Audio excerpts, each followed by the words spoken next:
Hey you guys, what's going on? 845 Sportscards coming back at you from New York's Hudson Valley once again. And today we're going to go over my quarterly COMC submission.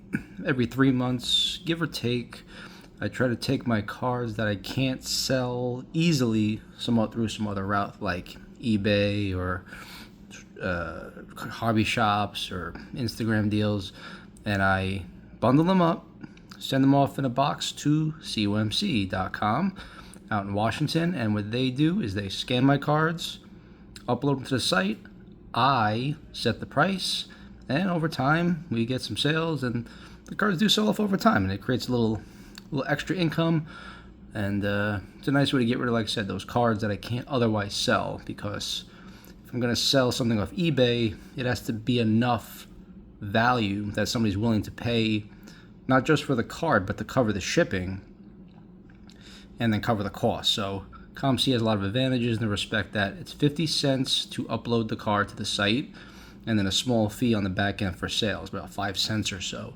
So any card worth less than 50 cents, you can't send in because you'll lose money. Realistically, it's got to be about 58 cents or so to cover all the fees to break even. So today I'm just going to go over some of my my submissions now and some of the statistics I have on the site.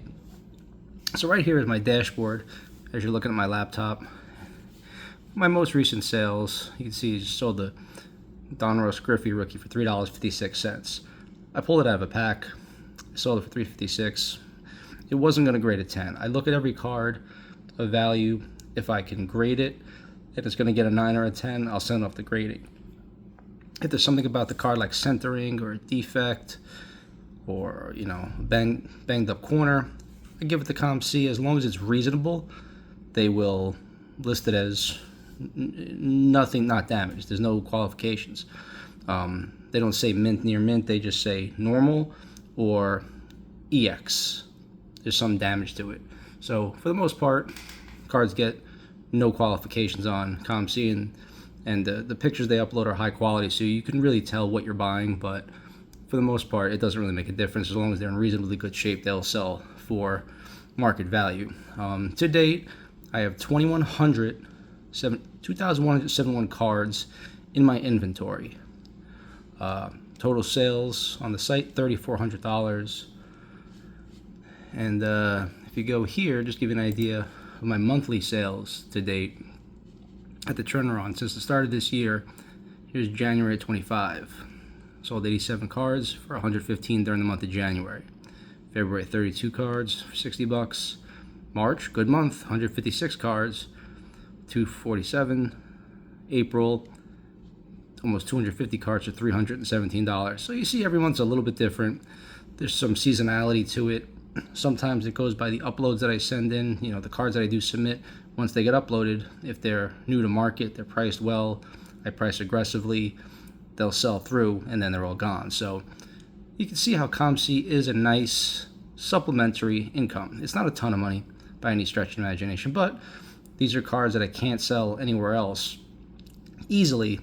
So I sell them on here, and the money comes in, I could reinvest this cash back into other hobby opportunities. So anyways, I'm going to go over some cards that I'm going to submit, and I want to talk about pricing. So right here you can see, show you my copy, my Jesus Made at a 2025 Bowman, pulled that out of a pack. Great card.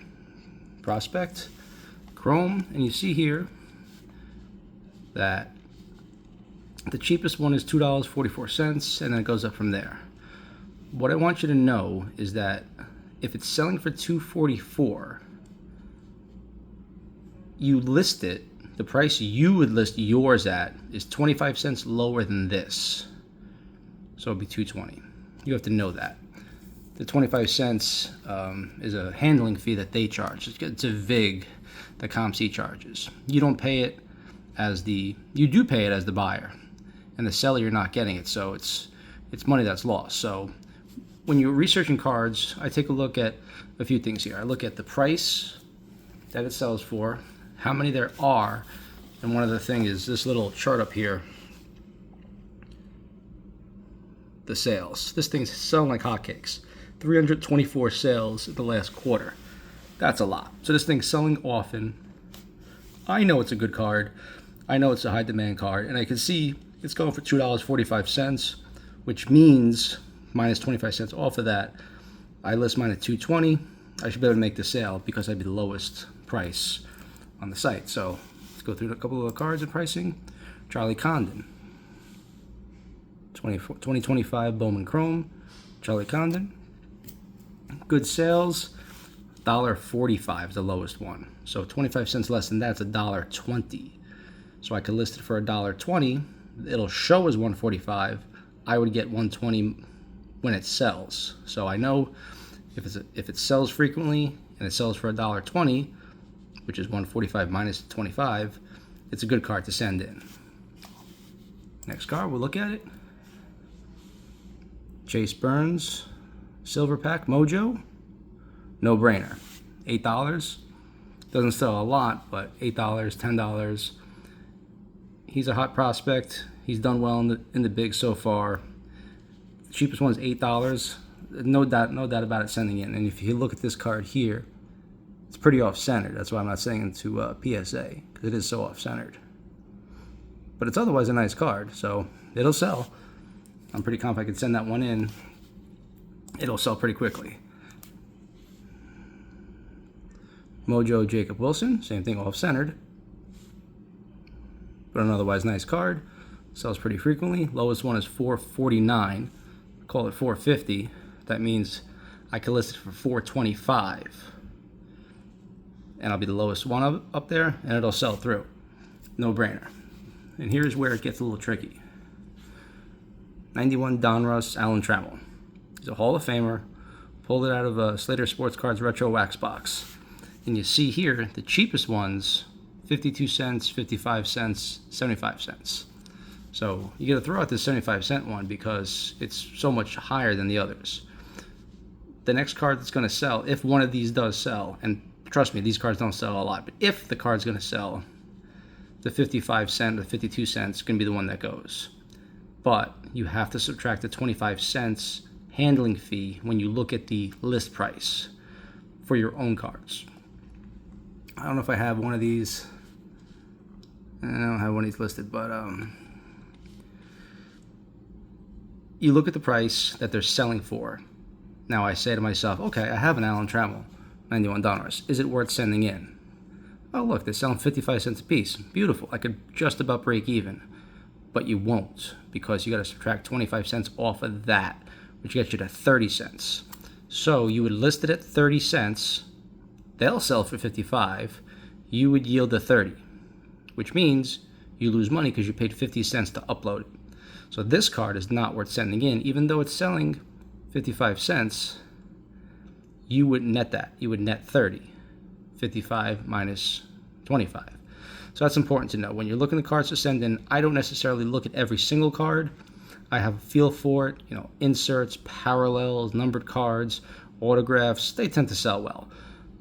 Base cards, non-rookie, probably not. But if you were going to look at every single card, make sure that when you see the price that it's selling at, subtract 25 cents off of that, and that's going to be your list price. Because if it's below 58 cents, what you could list it for is listed 58 cents, you're going to lose money. If it's listed here at 50, if you see it at 55, minus 25 off of that means you'd have to list it at 30 cents. I hope this makes sense. It's a little confusing, but you got to trust me, otherwise you're going to get beat. List price minus 25 is what you listed at as the seller. That means you're at 30. They charge you 50 cents to intake it. If you sell it for 30 cents, you lose. So don't send cards that list here for any less than about 75, 80 cents. That's your number. About 80 cents would be your break even. Because 75 minus 25 gets you back to 50, you're still a little negative. So about 80 cents gets you to about 55 cents per card. Now you're making 5 cents a card. So that's about the bare minimum. But I don't want to belabor this anymore. I just want to make sure that you realize that what you see cards selling for, you have to list them at 25 cents less than that to be the lowest here, which is what you want to do usually. I'm going to go through some cards real quick, so hang on, let me swip the camera around. Be right back.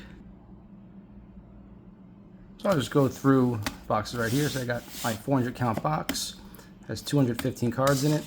I try to keep it organized. I labeled it Bowman, so I've realized basically what's in it. And as you'll see, Chrome card, a Chrome rookie card, Chrome rookie card, Gold card, Big Star, early Big Stars, Relics, Aaron Judge, Pujols last year card, pretty good. Snell, an autograph that isn't worth a lot. We'll sell on COMC for a few bucks.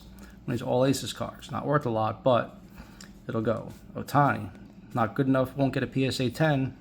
Perfect COMC card. Willie Adames, Gurriel, Kinsler, McCutcheon, Lindor. So it's a 2018 tops.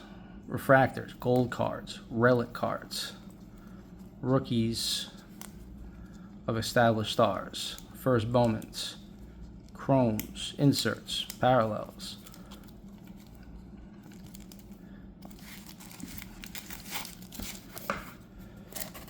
So it goes on and on like this. A lot of this is Bowman, the chrome cards, rookie cards.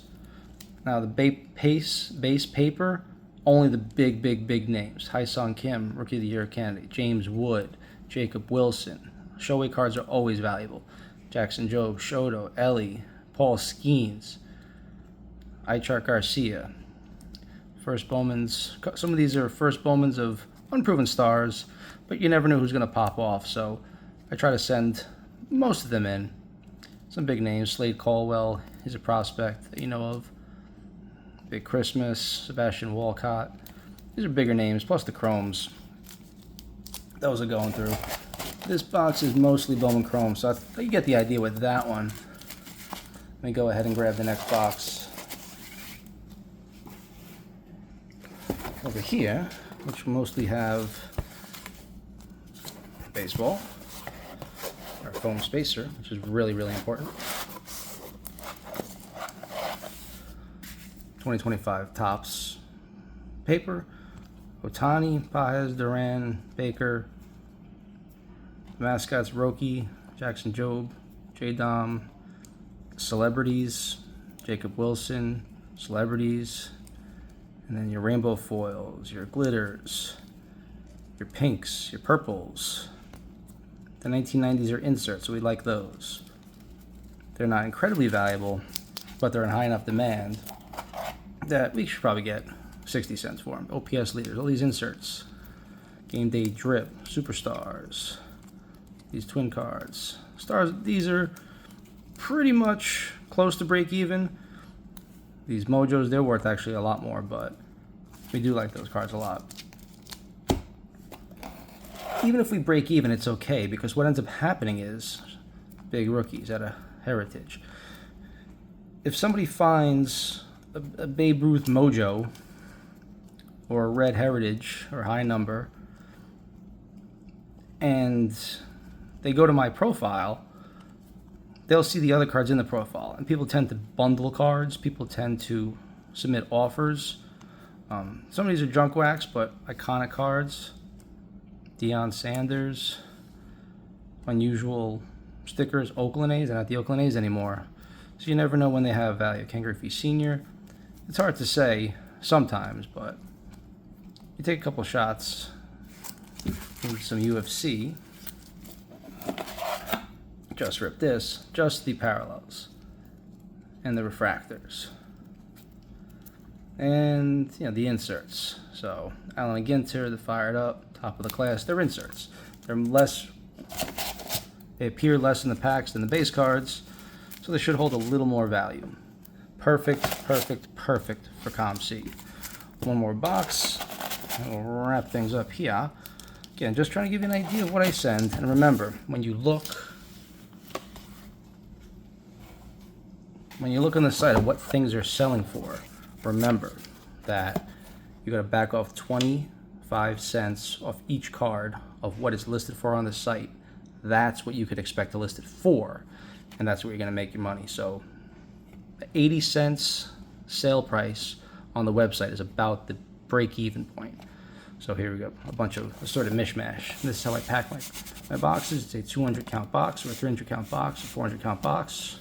This is a 300 count box, holding 107 penny sleeve cards, plus a foam spacer. So when the COMC employee can just take my cards out nicely, as opposed to mashing their fingers between the cards. So Phoenix NBA, just the inserts, just the parallels, just the huge names, the rookies, Trae Young. These are parallels. Little football, Russell Wilson, Levis, Rattler, Stover, Justin Jefferson, Tyreek Hill, Puka Nacua, Lad McConkey. And we go into some, it was a NASCAR box I pulled, a blaster box, just the colored ones. Goodwin champions, just the big names. Trinity Rodman, Dennis Rodman's daughter. You better believe that's valuable. Parallels, gold cards, shimmering, real nice stuff here. Doesn't matter, Danica Patrick, pop culture references, all good stuff.